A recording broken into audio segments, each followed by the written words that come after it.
Ұстаздың білімі мен тәрбиесі әрбір жанның өміріне жол сілтер шамшырақ секілді. Ғылым иесі ғалым да, ел қорғаған батыр да, тілінен бал тамған ақын да, тегеуріні темір балқытқан жұмысшы да, егін салған диқан да, мал бағып терін төккен шопан да, көк күмбезінен әрі өткен ғарышкер де, бәрі ұстаздан білім тәлім алған. Сан мыңдаған ұстаздар қауымы қатарында жүріп, еліміздің дамуына қосқан үлесімді сараласақ, ғасырға жуық тарихы бар, аты аңызға айналған. Білім ордаларының қара шаңырағы Алматыдағы 12-ші мектептің бүгіні мен ертеңін бөліп қарау мүмкін емес.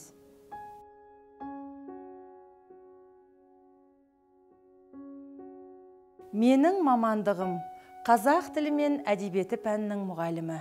Мамандығым мені жойылып бара жатқан кейбір әлем тілдерінің тағдырына алаңдаушылық білдіруге, басқа тілдердің тағдырынан сабақ ала отырып, ана тіліміздің мәртебесін көтеруге, мемлекеттік тіл ретінде қолданыс аясын кеңейтіп, жасампаздығын арттыруға үлес қосу бақытын тарту етті. Жер бетінде 6000-нан астам тіл бар. Ана тіліміз тіл байлығы жөнінен әлем тілдері арасында үздік үштіктер қатарында тұр. Бірақ өзіміз өмір сүріп отырған қоғамдық әлеуметтік ортада қолданыс аясы жағынан 70-ші орында. Осы мәселе мені кәсіби маман, тіл жанашыры ретінде қатты толғандырады. Бұл жағдайды түзету, жақсарту жолында әрбір сабағымды, шығармашылық ұстанымымды, кәсіби шеберлігімді бағыттап келемін. Елімізде мемлекеттік қызметкерлердің тілді меңгеру деңгейін анықтайтын КАС-тест жүйесі құрылған.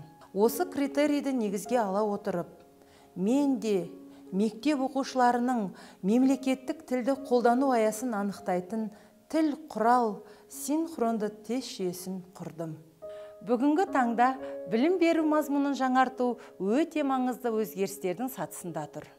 Білім беру мазмұнын жаңарту, сапалы білім, тәлімді тәрбие, өмірлік құзыреттілікке баулу, сындарлы ойлау, жалпы адамзаттық құндылықтарға негізделеді.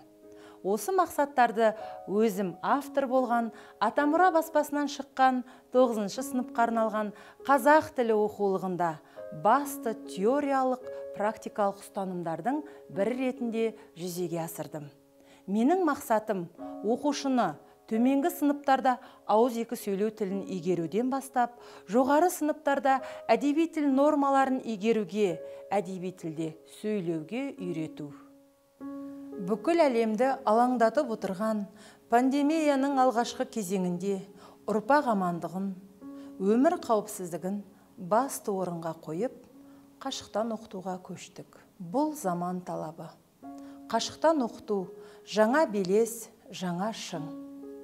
Қашықтан оқыту кезінде республика ұстаздарына әдістемелік көмек ретінде 6-8 сыныптың трек конспектілерін жасауға қатыстым. Оқушыларға, ата-аналарға және ұстаздарға көмекші құрал ретінде 2020 жылдың наурыз айынан бастап білім ақпарат атты YouTube каналымды аштым. Қазіргі кезде көрермендер саны 6000-ға жуықтады. Кейбір сұраныстар мен ұсыныстар аясында сабақтарымды бір сабақтан келесі сабаққа жетілдіріп, түрлендіріп отырдым. Республикалық өрлеу педагог кадрларын дайындайтын институттың ұйымдастыруымен өткен қашықтан оқыту конкурсына қатысып, аталған ұйымның білім ресурсына бірнеше сабағым алынып, білім алушылар пайдаланып отыр. Білім алу батылдық, оны толықтыра білу даналық, ал шебер қолдану өнер деп халқымыздың кемеңгер жазушысы Жүсіпбек Аймауытов айтқандай, тіл халықтың ұлттық қазынасы. Тілді адамдар арасындағы әлеуметтік ортада шешендік өнер дәрежесіне дейін баулу оқулығымыздың басты нысаны.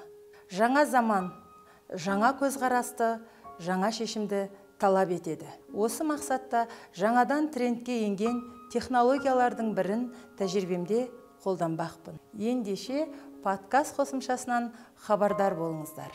Подкаст аудио форматындағы жазба.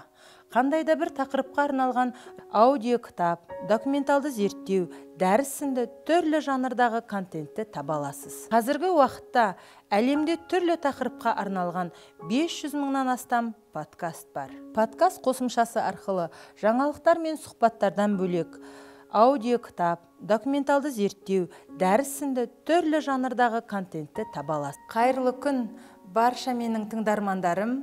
Тіл тарту подкаст программасына қош келдіңіздер. Мен Мөлдір Үсенқызы, қазақ тілі мен әдебиеті пәнінің мұғалімімін. Подкасттың негізгі мақсаты оқушылардың тіл мәдениетін көтеру, сауатты жаза алатын, өз ойын еркін жеткізе білетін тұлға тәрбиелеу. Кезекті дәріс эпизодымды подкаст программасына жүктедім. Оны тіл тарту тірек сөзін теру арқылы тыңдай аласыздар. Қазіргі өзгермелі, үдемелі заманда ұстаз еңбегі оқушы жетістігі арқылы бағаланады. Нөмірі 12-ші мектептің әлемге аты әйгілі шәкірттері аз емес. Осы үрдісті жоғалтып алмай, ұстазынан шәкірті озатын ұрпақ тәрбиелеу сабақтастығын жалғастыруымыз керек. Өзім ұстаздық еткен 15 жылдық еңбек өтілімде талай дарынды шәкірттерді қанаттандырып жүрдім. Мен еңбек ететін мектепте қазақ тілі мен әдебиеті пәнінің білім сапасы бірыңғай ұлттық тестілеуде оқушы жетістігін сырттай бақылау көрсеткіші қала бойынша 2018 жылы бірінші орынға, 2019 жылы алғашқы 5 мектептер қатарында көрінді.